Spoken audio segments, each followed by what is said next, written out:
Hello दोस्तों, आइए हम जानते हैं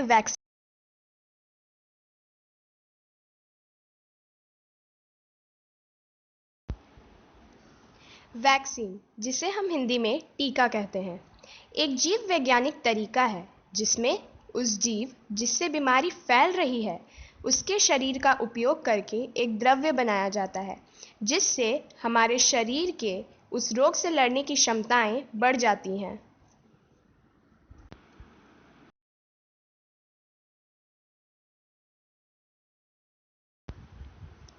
आइए अब हम जानते हैं कितने तरीके के वैक्सीन होते हैं।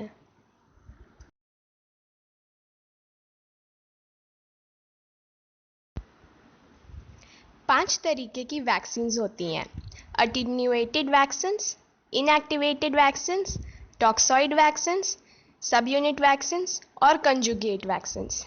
कहीं जाइए नहीं, हम इसके बारे में आपको विस्तार से बताएंगे।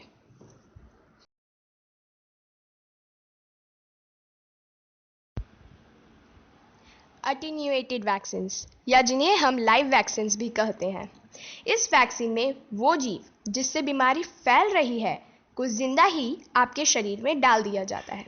डरिए नहीं, वह जीव बहुत कमज़ोर करके डाला जाता है ताकि वह आपके शरीर को नुकसान ना पहुंचा सके।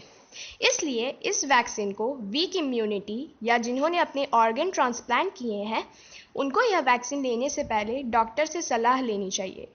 इसके उदाहरण हैं rotavirus, small pox, chicken pox, measles और येलो फीवर।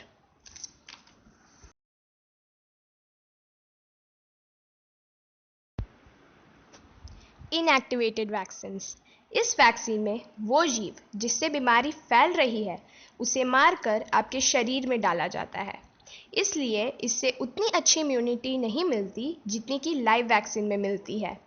इसलिए समय समय पर इस वैक्सीन का बूस्टर डोज दिया जाता है। इसके उदाहरण हैं हेपेटाइटिस ए, पोलियो, रेबीज।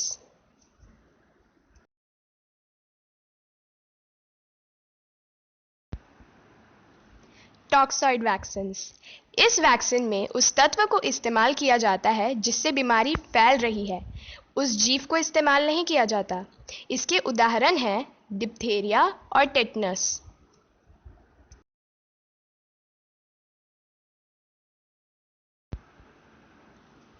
सब यूनिट वैक्सीन, इस वैक्सीन में उस जीव के प्रोटीन का इस्तेमाल किया जाता है जो बीमारी फैला रही है, जिसे हम डीएनए टेक्नोलॉजीज के द्वारा बनाते हैं। इसके उदाहरण हैं हेपेटाइटिस बी।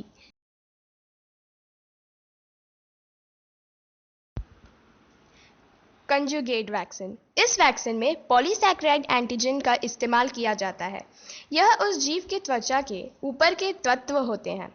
इसके उदाहरण हैं haemophilus influenzae type B vaccine.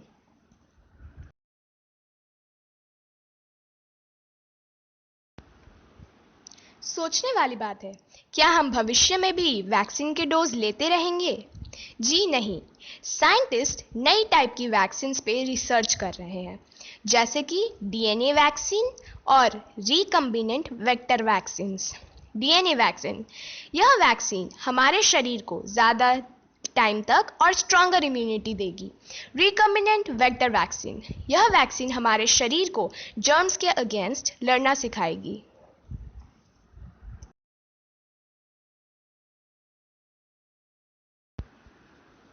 Vaccine के बारे में तो हमने जान लिया, पर क्या आप जानना नहीं चाहेंगे कि नई वैक्सीन बनती कैसे है?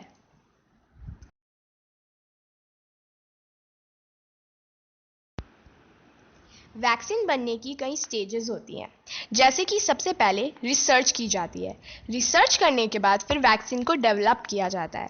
डेवलपमेंट के बाद फिर उसे ट्राई किया जाता है। ट्राई करने के बाद उसे अप्रूव किया जाता है एंड फिर अप्रूव करने के बाद उसकी मैन्युफैक्चरिंग होती है और उसके बाद फिर उसकी क्वालिटी कंट्रोल टेस्ट की जाती है।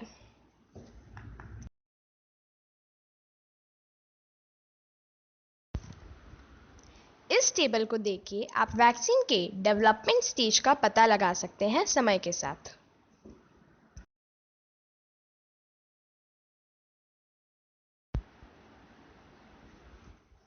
क्लिनिकल डेवलपमेंट स्टेज, जिसे हम ट्रायल स्टेज भी कहते हैं, यह 3 फेजेस के होते हैं।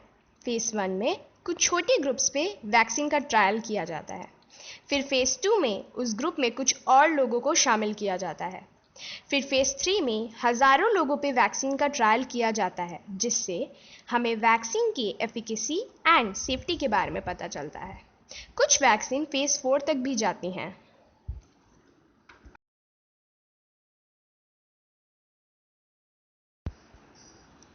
क्या भारत सरकार भी वैक्सीन अपने सिटीजन्स को देती है?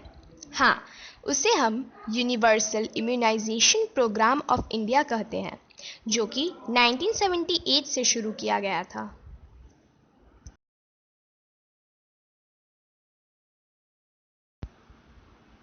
यहाँ पर आप वीडियो पॉज करके देख सकते हैं कि भारत सरकार अपने नागरिकों को कौन सी वैक्सीन देती है।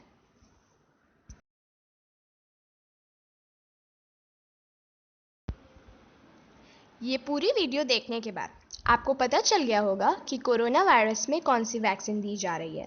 यदि आप जान गए हैं तो नीचे कमेंट करें।